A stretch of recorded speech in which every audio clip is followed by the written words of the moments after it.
सभी साथियों को बहुत बहुत नमस्कार। आपका वेलकम है आपके अपने channel hard and deep physics with Hardeep sir. आप बच्चों को पता है कि हम यूट्यूब चैनल जो हमारा है उस पर +2 क्लास की जो लेक्चर रेगुलर अपलोड कर रहे हैं, उसका आज आपका जो है चैप्टर नंबर जो 15 चल रहा है, 15वां चल रहा है जो नाभिक वाला, उसके अंदर हम अगला लेक्चर आज स्टार्ट कर रहे हैं। पिछले लेक्चर में मैंने आपको नाभिकीय विखंडन के बारे में पढ़ाया था कि न्यूक्लियर फिजन क्या होता है।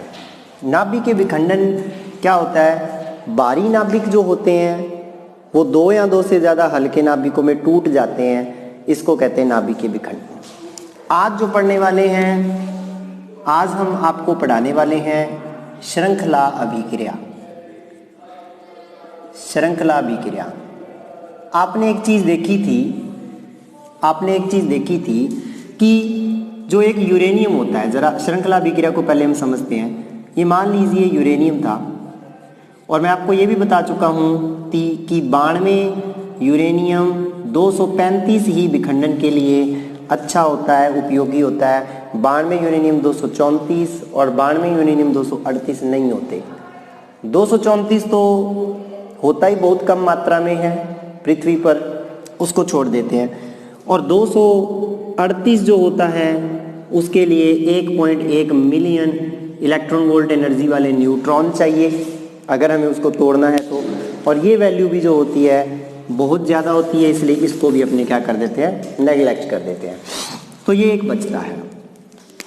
जब इसके ऊपर न्यूट्रॉन आके टक्कर मारता है, न्यूट्रॉन को 0 और 1 से लिखते हैं, तो ये 2 टुकड़ों में ब्रेक कर जाता है, टूट जाता है और 3 निकलते हैं न्यूट्रॉन। 0 और 1, इसको न्यूट्रॉन लिख दिया करो। 3 निकल गए न्यूट्रॉन। अब देखिए 2 टुकड़े जो बने हैं उनको भी देख लीजिए। तो बताओ भाई, पहला टुकड़ा क्या होता है? बड़ा टुकड़ा जो बनाते हैं वो बैरियम का होता है, बैरियम 141, ठीक है, 56 पे होता है। और दूसरा टुकड़ा जो होता है 36, क्रिप्टॉन 92। ये आपके क्या होते हैं, टुकड़े होते हैं और 3 निकल जाते हैं न्यूट्रॉन। साथ में एनर्जी निकलती है क्यू, बहुत सारी, 200 million electron volt, 200 million electron volt energy निकल जाती है। अब एक बात सोच के देखिए, ये जो 3 न्यूट्रॉन निकले हैं, क्या ये न्यूट्रॉन आगे टक्कर नहीं मारेंगे 3 यूरेनियम के साथ? तो ये जो न्यूट्रॉन है 3, ये आगे 3 यूरेनियम के साथ टक्कर मारते हैं और उन तीनों यूरेनियम का क्या कर देते हैं, वो विखंडन कर देते हैं 3 यूरेनियम से टक्कर मार के। यानी कि इसको हटा देते हैं। 3 न्यूट्रॉन है, 3 न्यूट्रॉनों को मैं ऐसे शो कर सकता हूँ। ये जो 3 न्यूट्रॉन हैं इस तरीके से, पहला न्यूट्रॉन, दूसरा न्यूट्रॉन, तीसरा न्यूट्रॉन। यहाँ से क्योंकि स्टार्ट हुआ था तो इस न्यूट्रॉन को बोलते हैं प्रथम पीढ़ी न्यूट्रॉन। ये पहली पीढ़ी का न्यूट्रॉन था, प्रथम पीढ़ी न्यूट्रॉन। ये जो 3 न्यूट्रॉन निकले हैं ये दूसरी पीढ़ी आ जाती है, डैश डैश लगा दिया, ये द्वितीय पीढ़ी आ गई। तो पहली पीढ़ी से दूसरी पीढ़ी में न्यूट्रॉन 3 गुना हो गए, यानी कि एक न्यूट्रॉन ने 3 न्यूट्रॉनों को पैदा कर दिया। ये 3 न्यूट्रॉन 3 यूरेनियम से टकराएंगे, आगे 9 न्यूट्रॉन बनेंगे। एक यूरेनियम 235, दूसरा यूरेनियम 235, तीसरा यूरेनियम 235। ये हो जाएगा, ये ब्रेक कर जाएंगे तो 3 न्यूट्रॉन यहाँ मिलेंगे इसके विखंडन से, 3 न्यूट्रॉन इसके विखंडन से और 3 ही न्यूट्रॉन इसके विखंडन से। ये जो 3 9 न्यूट्रॉन बन गए, तृतीय पीढ़ी की हो गई है, तृतीय पीढ़ी न्यूट्रॉन। ये जो 9 न्यूट्रॉन हैं ये आगे टक्कर मारेंगे, 27 न्यूट्रॉन हो जाएंगे। 27 न्यूट्रॉन आगे 81 न्यूट्रॉन, यानी कि न्यूट्रॉन जो है इस तरीके से बढ़ते जाएंगे। ये क्रिया लगातार चलती रहेगी एक श्रृंखला के रूप में, इसीलिए इसको कहते हैं श्रृंखला अभिक्रिया। तो श्रृंखला अभिक्रिया क्या होती है? वह अभिक्रिया जो एक बार प्रारंभ होने के बाद कभी रुकती नहीं है, लगातार चलती रहती है, उसको कहते हैं श्रृंखला अभिक्रिया या चेन रिएक्शन। आ रहा है बच्चों समझ में? और एक बात रिक्वेस्ट है, अगर आपने सब्सक्राइब नहीं किया चैनल तो अभी सब्सक्राइब करें और शेयर करें अपने दोस्तों से ज़्यादा, ताकि ज़्यादा से ज़्यादा जो हमारे साथ जुड़ सके बच्चे हमारे राजस्थान के या कहीं से भी आप हो, अगर हिंदी मीडियम में आपके फिज़िक्स लगती है तो आपको देखने चाहिए। और हम 6 चैप्टर पहले अपलोड कर चुके हैं और अब आपका 13वां 14वां 15वां चैप्टर अब चल रहा है। तो बाकी वीडियोस भी आपको लगातार मिलते रहते हैं। इसका स्क्रीनशॉट ले लीजिए क्योंकि इसको मैं रफ करने वाला हूँ। श्रृंखला अभिक्रिया के प्रकार पढ़ेंगे अब अपने, ठीक है। ओके, अब देखिए, यानी कि श्रृंखला अभिक्रिया जो एक बार शुरू हो गई ना वो रुकती नहीं है, लगातार चलती रहती है। तो श्रृंखला अभिक्रिया को रोकने का तरीका क्या है? तो श्रृंखला अभिक्रिया को रोकने का 2 ही तरीके हैं। या तो जो यूरेनियम है वो टूटता इतना रह जाए कि उसका द्रव्यमान क्रांतिक द्रव्यमान से कम हो जाए। क्रांतिक द्रव्यमान वो द्रव्यमान होता है जो जरूरी होता है विखंडन के लिए। अगर उससे द्रव्यमान कम है किसी विखंडनीय पदार्थ का तो विखंडन नहीं हो पाता, अगर उससे ज़्यादा है तभी विखंडन हो पाता है। तो इसका मतलब एक तो ये तरीका है। दूसरा तरीका ये है कि न्यूट्रॉन जो अभिक्रिया में भाग ले रहे हैं वो न्यूट्रॉन खत्म हो जाएं, क्योंकि न्यूट्रॉन यूरेनियम से टकराएगा तभी तो विखंडन होगा। अगर न्यूट्रॉन कम हो जाएं, खत्म हो जाएं तो। इसलिए श्रृंखला अभिक्रिया 2 प्रकार की होती है। पहली होती है नियंत्रित श्रृंखला अभिक्रिया और दूसरी होती है अनियंत्रित श्रृंखला अभिक्रिया।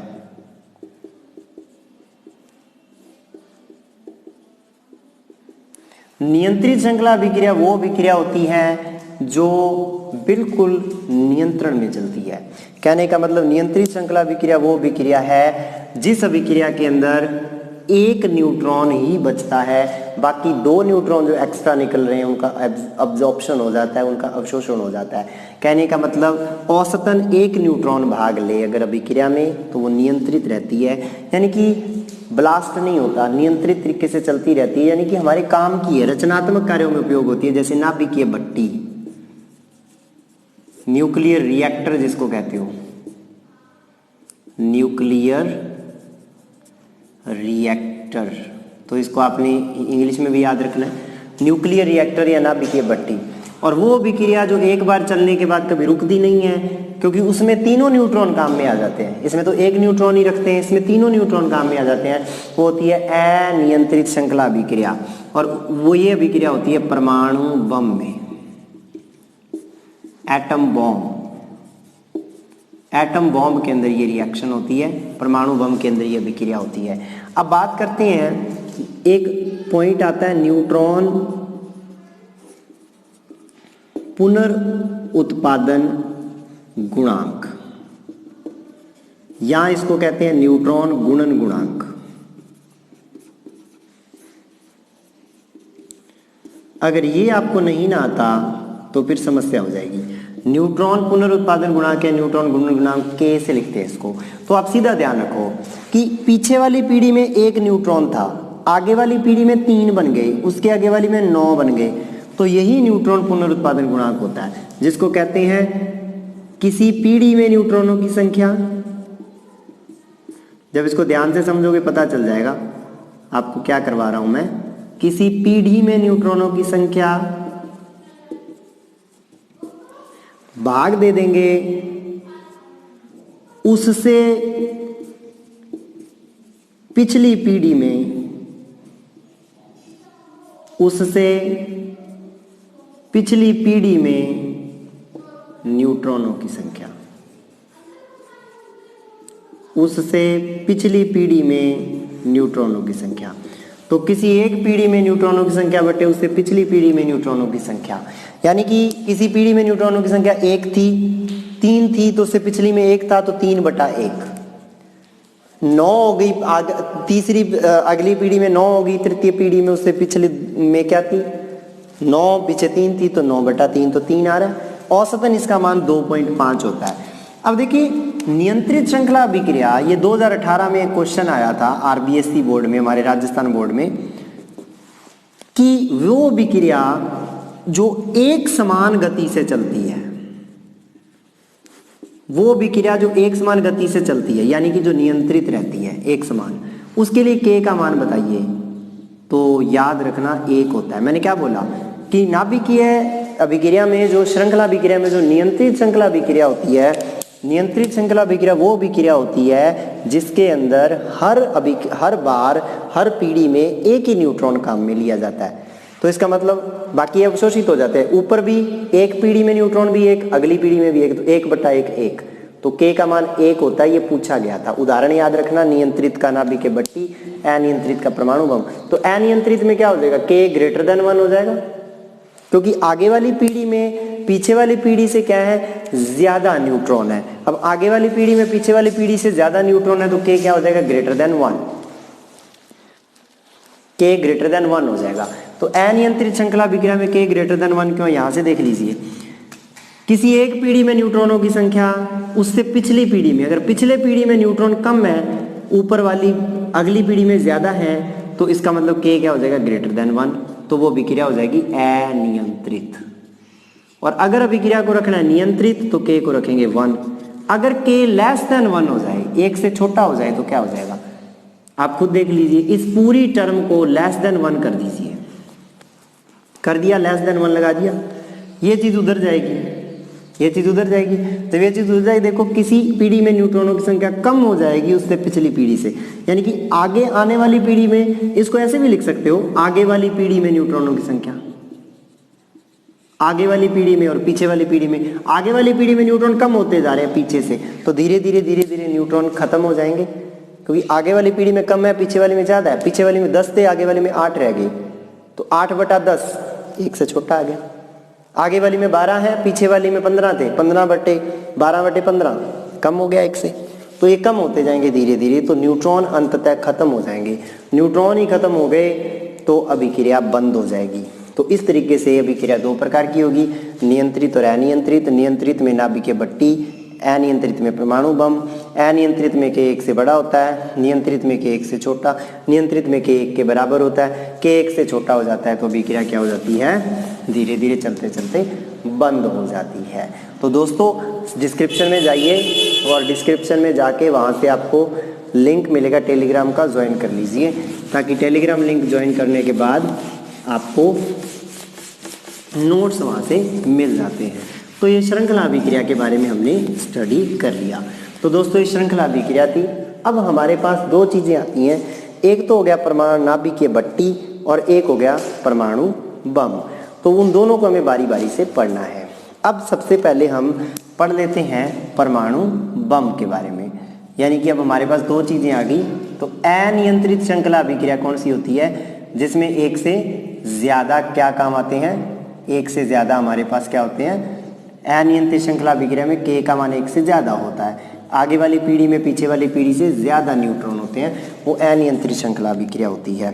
दोस्तों चैनल सब्सक्राइब कर दो फटाफट। अब देखिए परमाणु बम, परमाणु बम क्या है, अनियंत्रित श्रृंखला अभिक्रिया का उदाहरण है, जिसको आप एटम बॉम्ब कहते हो।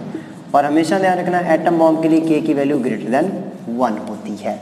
ठीक है दोस्तों, इतना आप लोग क्या कीजिए, आज हम इतना ही पढ़ेंगे इसके अंदर। अब अगला जो लेक्चर होगा उसके अंदर मैं आपको परमाणु बम के बारे में पूरा पढ़ाऊंगा। उसके बाद हम नाभिकीय भट्टी के बारे में पढ़ेंगे, फिर आपका नाभिकीय संलयन आ जाएगा। ठीक है दोस्तों, उसके बाद ये चैप्टर खत्म हो जाएगा। तो हमारे पास 2 टॉपिक बचे हैं, इनको मैं कोशिश करूंगा परमाणु बम और नाभिकीय भट्टी को कि नोट्स स्कैन करके पढ़ाने की। क्यों, क्योंकि थ्योरेटिकल टॉपिक है, वहाँ से आपको सारा क्लियर हो जाएगा, एक एक लाइन नोट्स लिखने में भी दिक्कत नहीं आएगी। ठीक है दोस्तों, तो इतना क्या आपका वीडियो देखने के लिए आपका बहुत बहुत धन्यवाद। मस्ती मारा करो, मेहनत करो बस, ठीक है, टेंशन नहीं लेनी।